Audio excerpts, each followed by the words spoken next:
Hi everyone. In this video, you will see Anna and her dog Milka doing an intensity trail, which is one of the pillars of the Kocher Method. As you know, that we use it to build the foundations of the dog and to maintain these foundations, because every time we do a new component or we do something challenging or we haven't done one component in a long time, we always start with an intensity trail.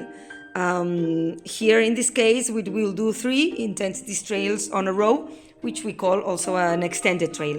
Okay, as you can see, they start by dropping the harness on the starting point. In this case, it's not a harness; it's a bandana. It's a head scarf that the handler puts on the dog, because the dog is always walking on a harness on their normal life.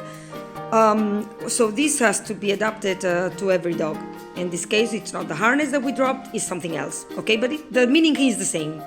We have done the scent inventory.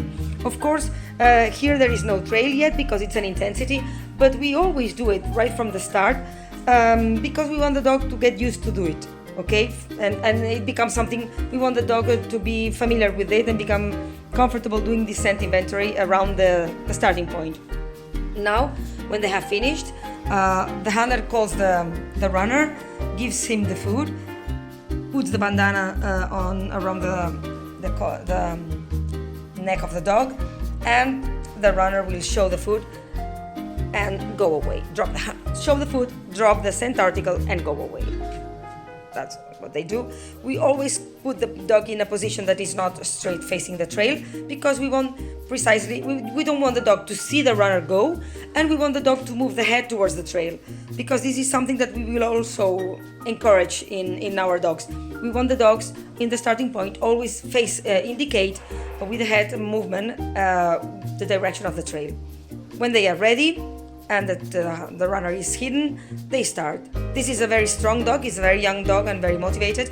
So one of the jobs of the handler is to keep a steady, slow pace, okay, which is not always easy.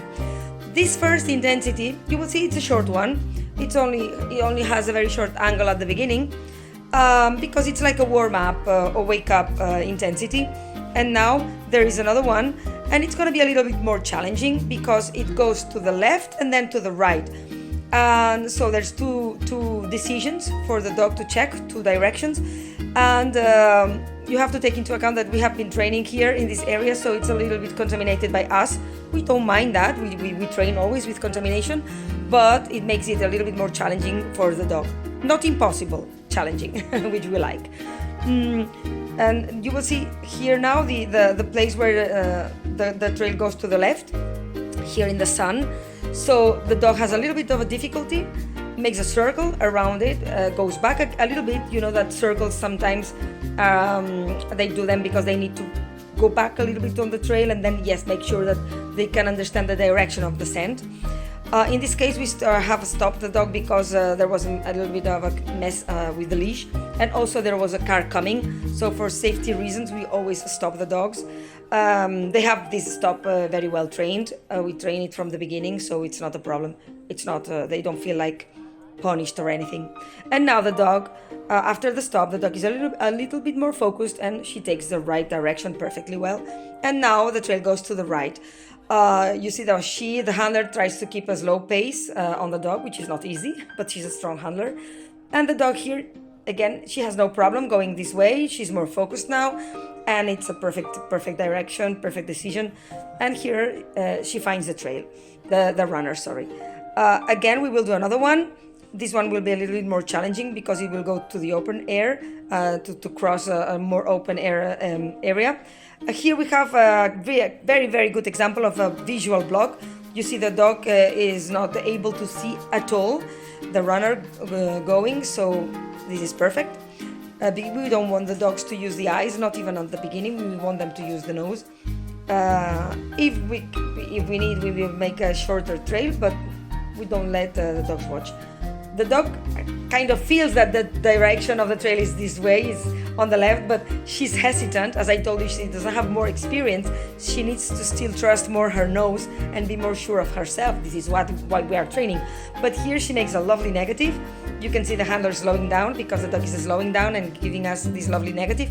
Again, the dog is looking at on the left, and sure enough, now the dog takes the decision after figuring it out on her own, which is what we want. We want the dogs to find things on their own, and if necessary we will help eventually, but if it's not necessary, it's much better. So even if we know the trail, we must never influence the dog and let the dog work. And here it's the last find, very good indication, and here we finish the trail.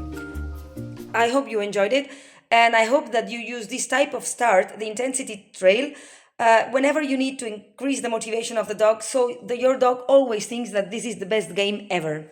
See you in the next one.